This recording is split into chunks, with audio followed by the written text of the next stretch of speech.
Kelly Vaughn, and this is Inside Indy. Today we're going to talk about living and dying. Yes, we're going to talk about death and how to prepare for it. And what's happened a lot in our community and beyond is that when it happens, we're not prepared. And so we're going to talk about being prepared, pre-planning in the event of a death in the family. And unfortunately, we don't want anybody to go anywhere because we certainly want you here watching the show, but we have to be real. It is a part of life, dying. Yes. Right. Joining us in the studio are Ursula Washington, Yes. and you are the funeral director, embalmer, and advanced funeral planning specialist for Sprowl Funeral Home Yes, ma'am. here in Indianapolis. Welcome to the show. Thank you for having us. And then we have Charles Rocks. You are the funeral director at Sprowl, right? Yes. Welcome to the show. Thank you so much. You know, it's not often that I have a funeral home in, and especially to talk about these issues. So we really appreciate you stepping away from your work and coming by and getting on our audience about the things they need to do. Thanks So for having us. We appreciate it. Yeah. pre-planning, why? You know, nobody really wants to talk about death. No. And we avoid it. I know we avoid it. But why is that so important? Why do I need to do that? Well, first of all, I feel like death is a part of life. Although we were never really taught that, but death is a part of life. It's going to happen. We need to change that dynamic at this point. We need to educate people so they understand that death is a part of life, and we have to prepare for that. Although our young people are not quite prepared for death, but we're trying to give options, and that way we can take care of everybody at the same time. You know, trying to get them options. Pre-plan your service. You don't have insurance, you can pre-plan. You know, that way you can get what you want, and you know exactly what you're up against and stuff. You know, so we're trying to broaden that a little bit more at Sprowl's Funeral Home, and Ursula can expound a little bit more on that too, if she would like. Well, kind of, just to piggyback off of what Charlie just shared with us, we are facing a crisis more so nowadays with the younger generation just falling victim to homicides and different mental illnesses. And it is that time of the season where family, holidays, people, you know, they've sustained a loss and they're overcome by different emotions and grief, and sometimes they do things to themselves. And so So you do see an uptick at this time of the year? oh, absolutely. Yes, most Absolutely. definitely. Absolutely. Thanksgiving, Christmas, is this time people get depressed because they're Right. trying to live up to the standards that society has set for them. You know, you got to have this, you got to have that. If you don't fit in, then you feel less than. So a lot of people don't want to feel less than, so they just go ahead and just end it all. You know, and that's just it. But that creates more problems because by you dying like that, they're gonna create problems for your family who's left back. You know, they're gonna miss. They gotta do all this stuff to help to get taken care of. So it takes a snowball effect, pretty much. It is. You know? And I think we've gotten to the point where everyone's so used to saying tomorrow's not promised. You can't even give people tomorrow. I say later's not promised. Yeah. It's just not. It's just not. And so we plan for everything else. We planned for weddings and we planned for life insurance, or well, we hope they do. We plan for everything else, car insurance, and we just plan, but we don't plan for the inevitable. We all have an expiration date. We can't get out of this alive. We can't. And so Darn. why not be proactive with that decision, make that choice, and prearrange, do some prearranging and some, some organizing of your assets and, just organizing in general. So say I came in today to Sprowl Funeral Home. Is funeral home and what's the right title? I want to make sure Sprowl Funeral and Cremation Care. Cremation Care. Okay. Yes, ma'am. So if I came into Sprowl today and I said I want to be prepared, what would you do? What happens? And walk me through. Quickly walk me through the process. Yeah, you would sit down with me. I'm the advanced planning specialist, and we customize. You let me know what you want. What are your needs? What suits your needs? What suits your price point? We also have the amazing ability through prearranging by plugging on children and grandchildren to the prearrangements. It's pretty amazing to have those options now. So, and I don't know what I'd be looking for. I mean, Yeah, you know, so because we you would- just don't think about it. you So what? don't. What would I be picking? Am I picking my Burial, coffin, yeah. or what are we doing? Burial, cremation. The So type which of way am I going to go? Right, the Okay. type of services that you're looking to have, just visitation, memorial service. When it gets into the merchandise side of things, we're talking caskets. We can do vaults, urns, everything as far out as you want to do. As far out as you want to okay. go. Okay. Now, what about? Do I have to pay it all up front? No, How's that? we have payment plans set up through homesteaders. That's who we utilize. Huh. Okay. Okay. So you can take your time and Absolutely, pay you on can, and you can also make those adjustments. And I mean, a lot of funeral homes don't tell you this, but it is transferable. The opposite funeral home would have to accept the terms as is, but it is transferable. Now, we would hope that you would, stay with Right. us, but transparency, it's transferable. Right. Okay. Wow. And another good point about pre-planning is the fact that when you sit down with Ursula and you lock in that price, you may not die for the next 10 or 15 years Right. from there. It's not going to change. That price is not going to price doesn't change. change. It's it, that's it. No matter Oh, how wow. much cost goes up, you still get your same what you're looking for at today's rate. So just keep that in mind. Okay. You know. Now, that's interesting because I saw my father. My grandmother died in 1988, and I saw him sit there and write a check because she had insurance, but it was one of those little penny policies for right, $700 that somebody right. door to door sold her years ago. And I remember thinking, man, that's never going to happen to me. And I remember it was $6,000. That was 1988. Yeah. He just wrote the check. Right. I thought, wow, okay, so I went out and bought insurance. So what is the benefit to pre-planning versus just having insurance? Well, what Charlie said, as far as locking in those prices, today's prices, I mean, you may have longevity in your family. I know in my family we kind of do. So, so we have people that are in their 80s and 90s in my family who had prearranged years ago, and it's locked in.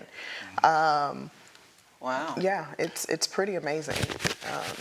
And I think with rising costs with just about anything, that's And another thing about pre-arranging also is the fact that, at need, when someone dies, there's a lot of emotions going on. There's a lot going on with you at that particular time. You're not thinking 100%. You're not thinking, so you got to rely on the funeral director, somebody to think for you because you're really not there all together, because you just lost someone.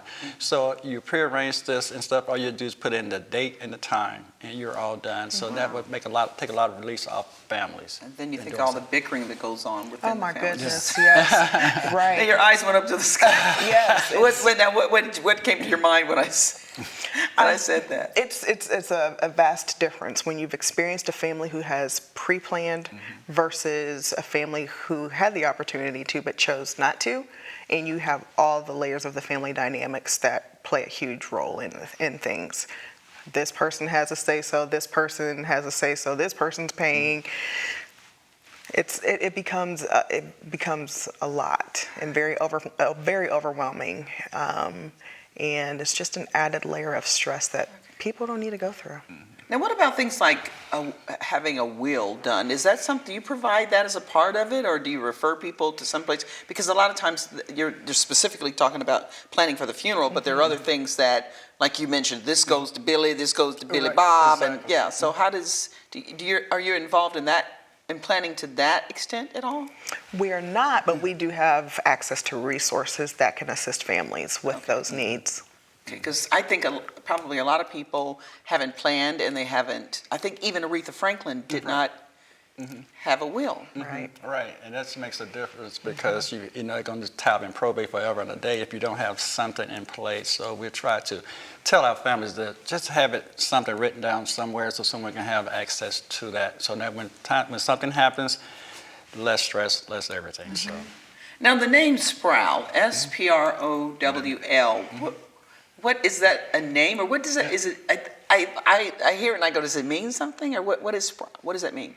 That's the name. That's the name of the family. Lord and Lori Sprowl, that's their name. There are some beautiful people and stuff, and they got a heart of gold, you know. I always invite people to come over, just sit down and just talk, because we want to change the dynamic about funeral homes, because back in the day, you know, funeral homes, you'd be all creepy and hear the doors cracking and stuff.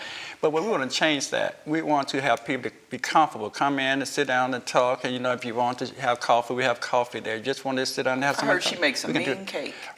She does. Lemon cake, lemon pound cake. She gonna kill me, but lemon pound They cake. got cake at their funeral. Okay. We do. Yeah. We have families that just come in and just sit and talk. Okay. And that's what we're gonna do now. And this is an interesting question, I think. A lot of times you would think, you know, when you're dead, right? Right. But there are actually typically, historically, black funeral homes and white funeral homes. What is that about? When you're dead, you're dead. Well, we'll change that dynamic as well. You know, because we serve everybody. You know, because we are God-driven. God controls all of what we are doing and stuff. You know, so He has no respect of person. Neither do we. You know, we just out to serve people, to take care of God's people, and we're mainly here to take care of the living, because that person is gone. The living, they're the one who's going to need help, because the next week after that person has been interred, they're going to have a lot of open space. They don't know what to do with their time. They don't know how to readjust. So what we're trying to do at Sprowl Funeral Home, we give them pamphlets to let them know the stages of grief, you know, and let them know it is normal how you grieve. It's okay. It's no certain way to grieve and no length of time to grieve. We want people to know that and to accept that and be comfortable with their situation. So that's what we're doing there. Okay, well, I appreciate you coming in. We're out of time, Thank you. but I appreciate you coming in and Thank enlightening you. us. And I have not pre-planned, so it sounds like I need to get busy. Come on over to Need to Sprowl. come see Come on over to This Sprowl. person will take care of you. I know you will. She will. Ursula Washington, funeral director at Sprowl Funeral Home, and Charles Rocks, who's a funeral director. Thanks so much for joining us Thank you so much. We for appreciate having it. us. here on Inside Indy. And we'll have more for you here on Inside Indy after this.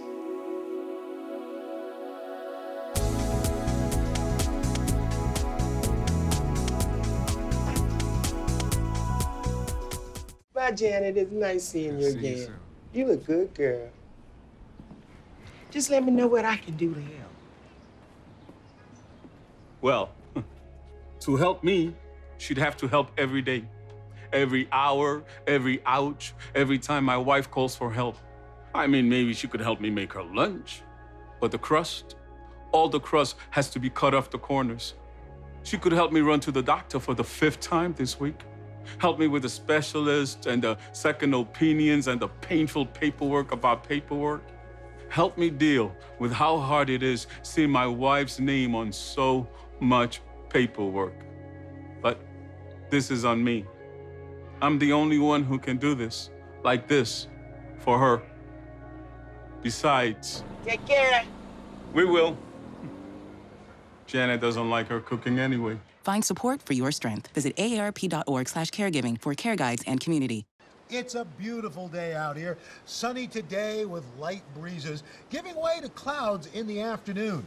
We could see some light precipitation to moderate precipitation later on, followed by powerful storm-like conditions. 90 miles per hour winds are expected.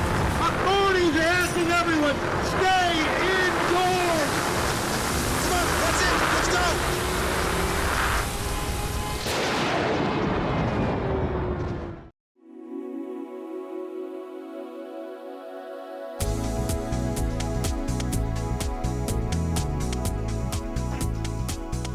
And we're back here on Inside Indy, and you know, it's time to celebrate the holidays, Christmas in particular. And here to help us do that are Ophelia Wellington. You are the founding director of Freetown Village here in Indianapolis. Kimberly Janelle, you are the director of the Christmas show. Freetown Village celebrates Christmas show. Yes. Okay, and then we have Timothy Reed, who is an actor Yes, and is part of the production that is directed by Kimberly. Welcome to Inside Indy. Thank you. Wow, okay, it is called Freetown Village Celebrates Christmas. That's Okay, correct. but before we get into the Christmas show, let people know what Freetown Village is and what you're about. Well, Freetown Village, we're a living history museum. So what we do is we research and we educate the public about African American history and culture, and we do that primarily through the performing arts. So our programs include theater, storytelling, music, workshops, craft and heritage workshops, summer day camp, you name it. We teach history through programming.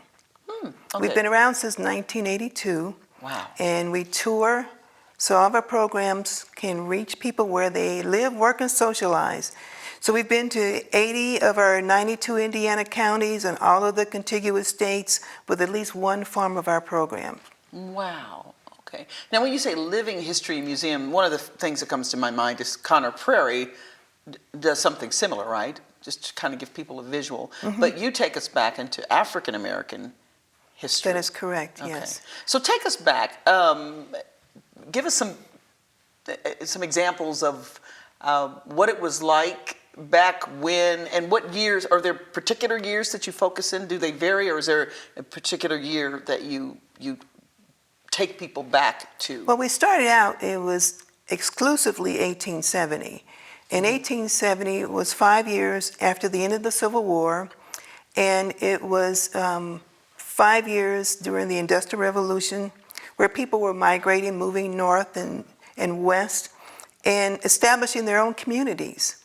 So throughout Indiana, we had about 60 free African American communities scattered throughout the state, where people who migrated from the south or from the east to establish their own independence, economic independence, their social independence. And in Freetown Village, we say we're telling the stories of those people, but we have positioned it in Indianapolis on the west side of town, which is really the oldest settlement of the city of Indianapolis, near the White River. And Indianapolis was established as a capital city in 1820 or 1821, depends on who's telling the story, but we're telling the story of people who lived in that area. Now, there were a lot of African Americans who migrated, but there were also first-generation European immigrants who were immigrating to the United States for the same reasons: life, liberty, and the pursuit of happiness. So, establishing their own economic independence, people also began to live in Indiana. So we tell the story, and we have selected the Christmas show because we did some research and thought, what are people doing back then? And actually, it was a derivative of our wedding.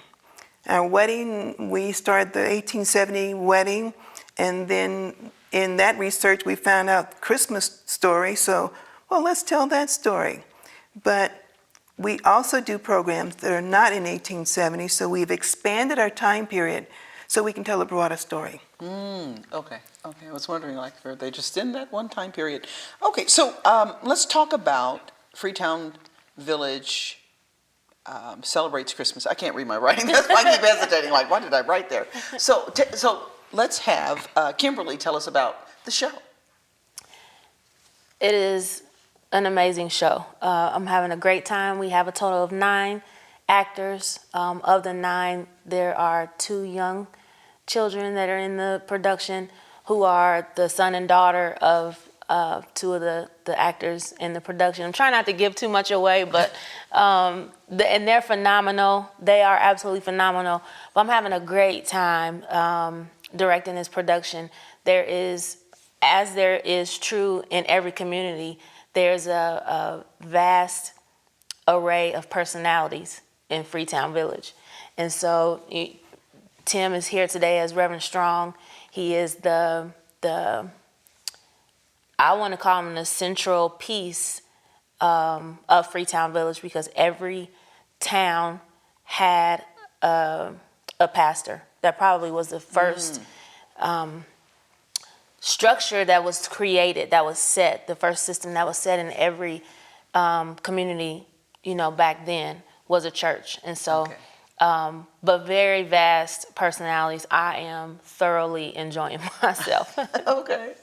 So is it all acting? Is there singing, or what can we expect from the Some program? of both of that. Absolutely. And one thing we say about Freetown, it's a lesson in history, but it's entertaining. So we call it edutainment. When people come to Freetown Village performance, they learn things they did not know. We always get that. I never knew. So my background is in education. So once a teacher, always a teacher. And it's an opportunity to learn about our history and our culture, and anybody can appreciate it, but also have fun because it's a theater production. And true to any Freetown Village performance, the audience is also a part of the show. And that gives kind of a surprise element where people are engaged. We break the fourth wall. And those who know theater, you have the fourth wall where the actors on stage never make contact with the audience. We break the wall, and anybody who's in the audience is a part of the show. And that's what's making, each show could be different because of how you interact with the audience. But we make it fun. And people can't walk with, oh man, it was a history lesson. No, it was a theater performance, but you learned some things in it. I love it. Okay. So now, Timothy, tell us again about your character and break the wall of the television set so we can reach the television audience out there. So who is your character? Tell us My about character, I portray a character by the name of Reverend Samuel P. Strong. And Reverend Strong was born a free man in New York. And but Reverend Strong had heard the call of other folks that, like Harriet Tubman and folks that wanted to help the brothers and sisters that was in bondage. So he went off to help them, where he got captured and sold into slavery himself. Oh. So once he was in bondage, he tried this Lord, this God he'd heard so many people speak of, and he made a deal with him. And he said, if you get me out of the bondage, Lord, I'll spend the rest of my natural born days just preaching your good word. So Reverend Strong is just here holding up his side of the bargain. Okay, so take us there. Give us a few lines. Go into character for us.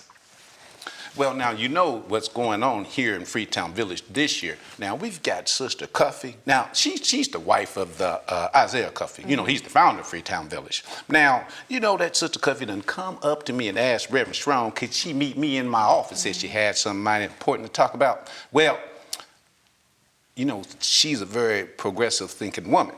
So last year we had a beautiful Christmas program, and I was really satisfied with it. But now Sister Cuffy's done insisting on having this meeting, and she wants several of the town's head people there. So I just wonder what Sister Cuffy has in mind. Now, I'll tell you, Sister Cuffy, she is freeborn down there in Jefferson County, Indiana. And she's was taught and educated. So Sister Cuffy comes from a different perspective in progressive thinking. So, but mind you now, being that this is a holiday season, now Reverend Strong won't stand for no joking and prancing around. We believe in the Lord first here.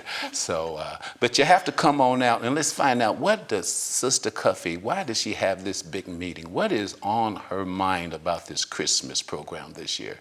We're all tensely excited, waiting to find out. I see it. Now I am. Wow. Very good. Oh, I love it. Thank you. I love it. Oh, right. And the Tony goes too? Yeah. Listen, this is just a tidbit. I promise you, Reverend Strong is very, he's a listener, and he tries to find peace and reasons with everybody. But when he's in his element, you know, and when he feels really strong about something, you're gonna know it, and so you'll feel Reverend Strong's passion. You'll laugh. You'll have moments where you kind of grip your chest, but it is a great story. You know, I had attended a performance some years ago, and I remember there being eating. So is there a supper with it? No, okay. not with this one. It's just straight theater. And they took us back to 1870s Okay. supper style, and it Right. was pretty cool. Awesome. And we were in a historical building. The whole evening It was was in Delaware. I remember that. Yeah, they really take you take people to that time. And it's kind of like, once you get in there, like, no, we're not going to be in 1977 or 2019. We're all going back in time together, kind of like a time machine. Yeah. Right. In a way. And I think it's the way the characters interact with the audience. People really dismiss the fact we're in a modern building with HVAC and lights and all that, but they're connected to the storyline. And no matter where people come from, we get the same story.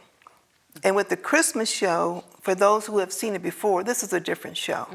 So we had to change it up a little bit. As I told them in rehearsal, I was tired of the old show myself, so let's do something else. It's still a classic. We want to be able to make sure it's the Christmas show every year, but we have to change it up to keep me happy, if nothing else. If Ophelia ain't happy, nobody's happy. So we're out of time. One really quick question with a quick answer. Tell us something from back then that we'd be surprised that they did then that we don't do anymore. Well, I think what comes up in this show is that people come from different areas to celebrate Christmas the way they were celebrating it wherever they came from. And they have to come together and compromise. And there are some new traditions coming out. People are actually spending their hard-earned money on a Christmas card and putting it in the mail, paying a stamp for somebody to send it across town. Now, isn't that a waste of money? It is, if you think about it. Yeah. Why don't you just pick up the cell phone, huh? Yes. I'm kidding. Ophelia Wellington, founding director of Freetown Village. Thank you so much for all of your years of and energy putting into this. It's just absolutely wonderful. Kimberly Janelle, director of Christmas Show, and then Timothy Reed, the actor of this production. Thanks so much for joining us. Thank you. Thank you, Kelly. On Inside Indy. And thank you for joining us. I'm Kelly Vaughn. We'll see you next time. Bye-bye.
Why don't you ever see elephants hiding in trees?